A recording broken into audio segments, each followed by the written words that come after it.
Hello and welcome to the BNP Paribas Asset Management Talking Heads podcast. Every week, Talking Heads will bring you in-depth insights and analysis through the lens of sustainability on the topics that really matter to investors. In this episode, we'll be discussing investing in sustainable agriculture. I'm Daniel Morris, Chief Market Strategist, and I'm joined today by Maxence Foucault, ESG Specialist.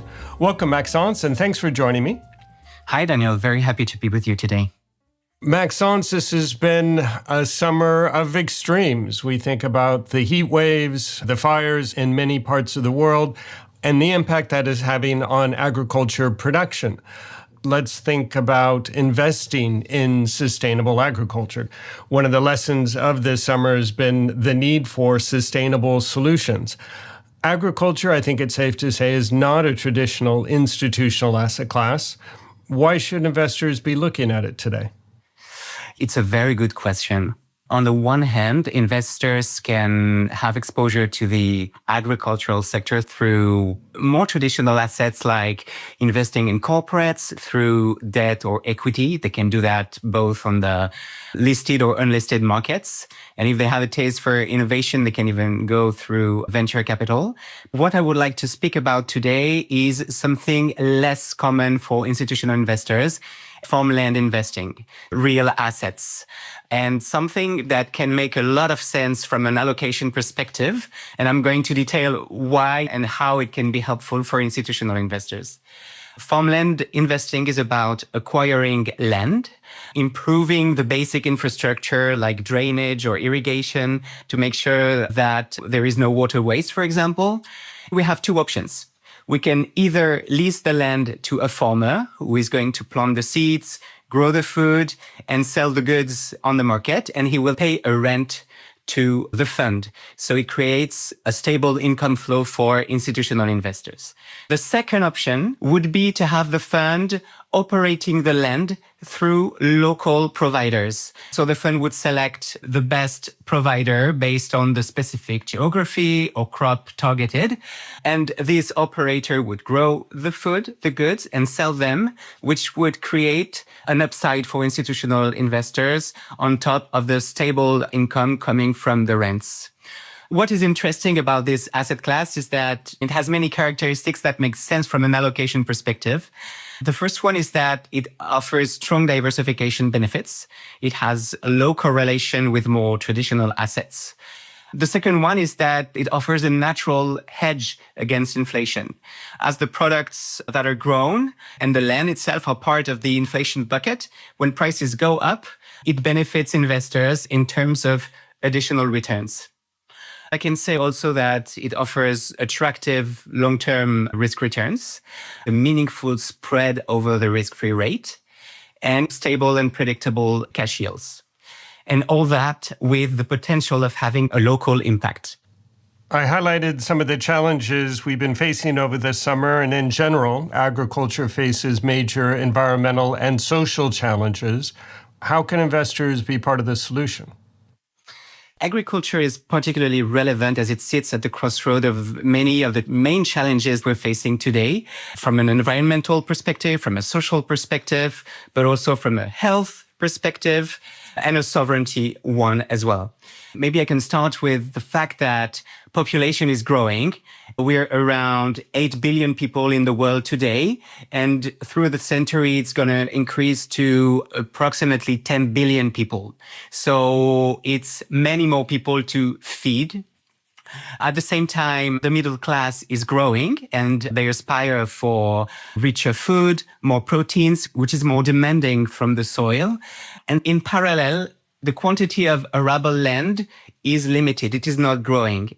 And in fact, he's even facing competition with other needs like urbanization or need for energy production, and even simply erosion due to intensive exploitation.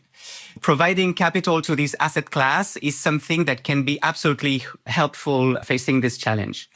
The second thing is climate change. We see in the news every day information that show that we're facing more frequent and extreme events in the form of droughts, floods, hail, etc.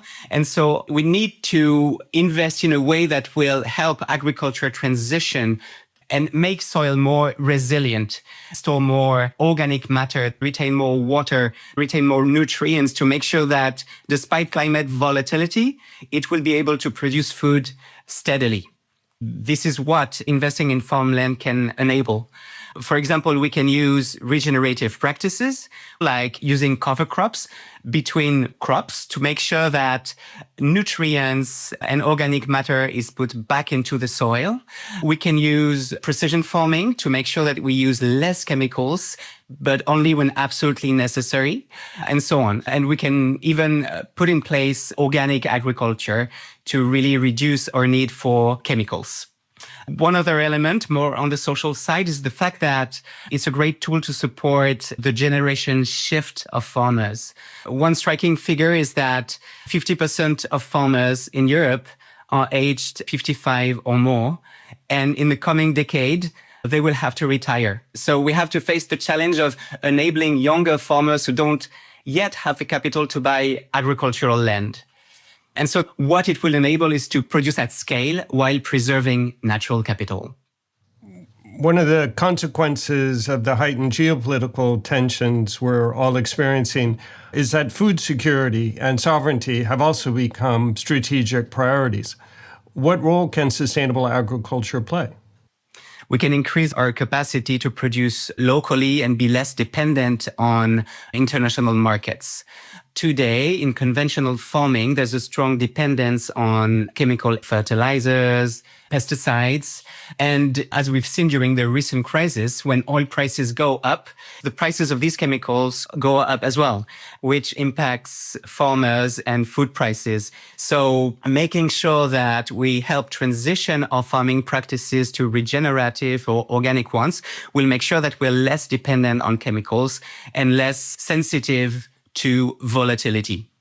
The concept is about making sure that our land, the basic infrastructure for food production, are transitioning to be able to produce at scale while being preserved. This asset class really aligns between financial requirements from an institutional perspective to societal and environmental needs, which make this asset class very interesting. Thank you, Maxence. If I can summarize the key points that you made, sustainable farmland offers a rare combination of portfolio diversification, inflation protection, sustainability outcomes, and exposure to one of the world's most essential sectors, food production. Well, Maxence, thank you very much for joining me. It was a pleasure to be with you today. That's it for this week's episode of Talking Heads. If you would like more information about our capabilities in investing in sustainable agriculture, please reach out to your asset management contact or check out Viewpoint, our website for investment insights at viewpoint.bnpparibas-am.com. Viewpoint brings commentary and analysis in a variety of formats, from investment outlooks to asset allocation videos and podcasts, to help investors make better informed decisions. You've been listening to the BNP Paribas Asset Management Talking Heads podcast with me, Daniel Morris, and Maxence Foucault, ESG specialist. Please do join me next week. Until then, take care. This presentation includes a discussion on current market events and is not intended as investment advice or an offer of products or services by BNP Paribas Asset Management. Please keep in mind that the information and analysis in this presentation is only current as of the publication date.